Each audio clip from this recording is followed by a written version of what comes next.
नमस्कार दोस्तों, आज की ताजा खबर। 30 साल बाद क्यों पकड़ी रफ्तार, 5P में छुपे पाकिस्तानी प्रधानमंत्री के सपने। तो वहीं आखिर कौन सा देश पहले मनाने वाले हैं न्यू ईयर, तो आखिर में कौन। तो वहीं एक ने दहलाया तो दूसरे ने सीज फायर से मुकरा। अचानक दादागिरी पर उतर आए हमास और हुती।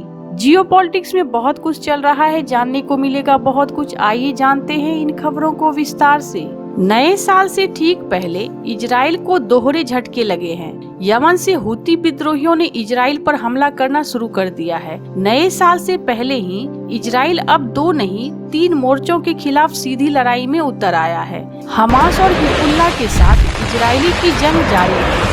दूसरी ओर गाजा में सीज फायर को लेकर हमास और इजराइल की बातचीत में रोड़ा आ गया है। हमास ने शर्त के मुताबिक 34 कैदियों को रिहा करना था, लेकिन हमास ऐन वक्त पर मुकर गया है। इजराइल पर दोहरी मार ऐसे वक्त में हो रही है जब PM Benjamin Netanyahu prostate surgery के बाद अस्पताल में भर्ती है। इजरायली सेना ने सोमवार देर रात बताया कि उनकी वायु रक्षा प्रणाली ने यमन से इजराइल पर दागे गए एक बैलिस्टिक मिसाइल को रोक दिया। हालांकि हमले के कारण पूरे मध्य इजराइल में सायरन बजने लगी। यह 2 सप्ताह से भी कम समय में 7वां हमला है। सेना ने बताया कि मिसाइल को इजरायली हवाई क्षेत्र में प्रवेश करने से पहले ही रोक लिया गया।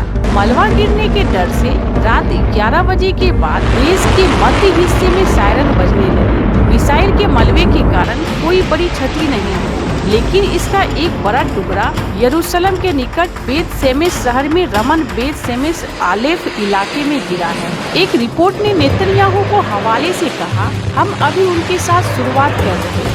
हम उन्हें इन दिनों आज और किसी भी दिन अनुमति नहीं देंगे। जब तक कि वे सीख नहीं लेते तब तक हम उन पर अंतिम प्रहार करेंगे। जैसे कि मैंने कहा, हमास ने सीख लिया, हिजबुल्लाह ने सीखा और सीरिया ने सीखा, अब हुती भी सीखेंगे। हमास आतंकवादी समूह ने बंधकों की उस सूची को अस्वीकार कर दिया है, जिसके बारे में इजराइल का कहना है कि हमास को युद्ध विराम समझौते के प्रथम चरण के दौरान 34 कैदियों को रिहा किया जाना चाहिए।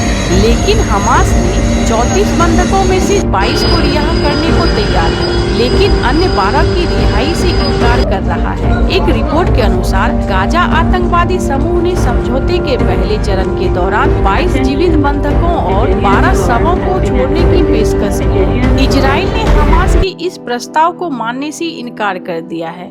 उसने कहा है कि युद्ध विराम समझौते के तहत पहले चरण में हमास को 34 कैदियों को जिंदा ही उन्हें लौटाना होगा, जिन्हें हमास रिहा करने से इनकार कर रहा है। तो वहीं दूसरी तरफ जैसे जैसे नया साल करीब आ रहा है, दुनिया भर में करोड़ों लोग नए साल की सुबह की सौगात करने की तैयारी कर रहे हैं। 31 दिसंबर की रात जैसे ही घड़ी की सुई पर 12 बजेंगे, नए साल का जश्न शुरू हो जाएगा। लोग अपने मित्रों परिवारजनों के साथ नए साल मनाएंगे। 2025 का स्वागत करने वाला पहला देश किरीबाती गणराज्य में क्रिसमस द्वीप होगा। यह प्रशांत महासागर में एक छोटा सा द्वीप है। भारतीय समय अनुसार 31 दिसंबर को 3:31 में किरीबाती में नया साल शुरू हो जाएगा। इसके तुरंत बाद न्यूजीलैंड में लोग नए साल का जश्न मनाना शुरू कर देंगे।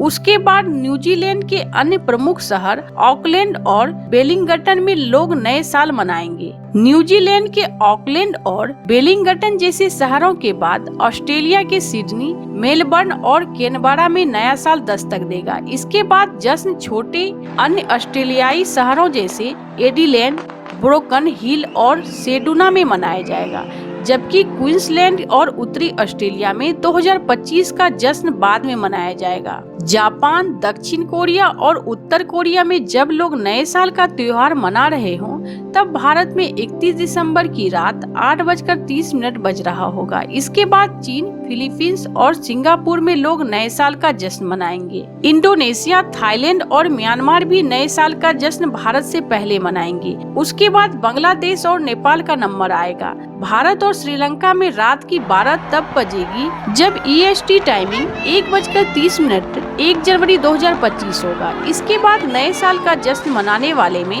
पाकिस्तान और अफगानिस्तान का नंबर आता है।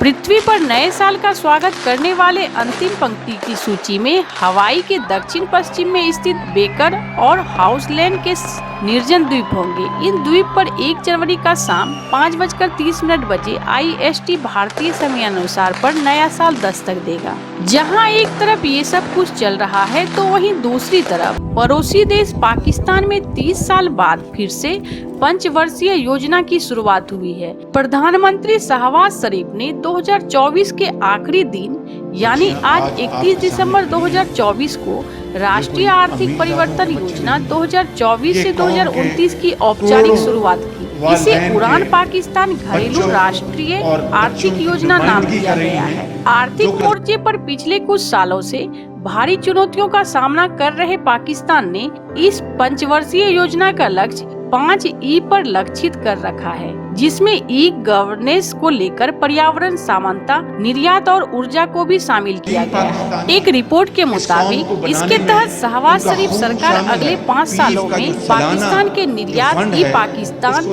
समानता और सशक्तिकरण, पर्यावरण, खाद्य और जल सुरक्षा और ऊर्जा की बुनियादी ढांचा के विकास पर जोर देगी। इससे पहले अप्रैल में पाक PM शहबाज शरीफ ने देश के निर्यात को दोगुना करने के लिए एक व्यापक 5 वर्षीय रणनीति बनाने का आह्वान किया था और एक सहयोगात्मक दृष्टिकोण के महत्व की जरूरत पर जोर दिया था। उन्होंने तब व्यापार मंत्रालय को सफल उद्यमियों और हितधारकों से परामर्श कर निर्यात रणनीति तैयार करने को कहा था। मंगलवार को पंचवर्षीय योजना की फिर से शुरुआत करते हुए इस्लामाबाद में आयोजित समारोह में PM शहबाज ने वित्त मंत्री मोहम्मद औरंगजेब, योजना मंत्री अहसान इकबाल और उप प्रधानमंत्री इसाक डार की खुलकर तारीफ की और कहा कि उनकी मेहनत की वजह से ही 5 सालों के लिए पाकिस्तान की आर्थिक विकास की रणनीति बनाई जा सकी है। PM शरीफ ने कहा कि पिछले 9 महीने में हमने बड़ी चुनौतियों और कठिनाइयों पर बातचीत की और संघीय और प्रांतीय सरकारों के साथ साथ सभी भागीदारों के अथक प्रयासों के माध्यम से हम व्यापक आर्थिक स्थिरता हासिल करने में सक्षम हुए हैं।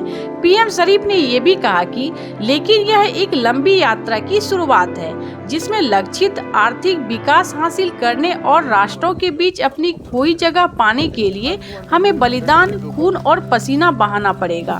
आपको बता दें कि 1947 में आजादी के बाद भारत ने देश के आर्थिक सशक्तिकरण के लिए पहले प्रधानमंत्री पंडित जवाहरलाल नेहरू की अगुवाई में 1951 में सबसे पहला पंचवर्षीय योजना लागू किया था, जबकि पाकिस्तान ने 1955 में जाकर ऐसी योजनाओं की शुरुआत की थी। पाकिस्तान में आखिरी और 8वीं पंचवर्षीय योजना 1993 से 1998 लागू किया गया था। इसके बाद 2004 में पाक योजना आयोग ने पंचवर्षीय योजना का नाम मध्यम अवधि विकास रूपरेखा कर दिया था। इसके बाद कोई ऐसी 5 साल की योजना नहीं पेश की जा सकी थी। ऐसे इन सब मामलों में आपको क्या लगता है? आपकी क्या राय है? कमेंट कर जरूर बताएं। जल्द मिलते हैं अगले वीडियो में। आइए देखते हैं वीडियो डिटेल में। अगर वीडियो अच्छी लगे तो कमेंट जरूर करें। अगर कोई सुझाव देना चाहे तो जरूर दे और जाते जाते मेरे इस चैनल को सब्सक्राइब और लाइक जरूर कर दे ताकि मैं और भी करंट न्यूज आपको दिखला और सुना सकूं। धन्यवाद, नमस्कार। आइए मिलते हैं अगले समाचार में।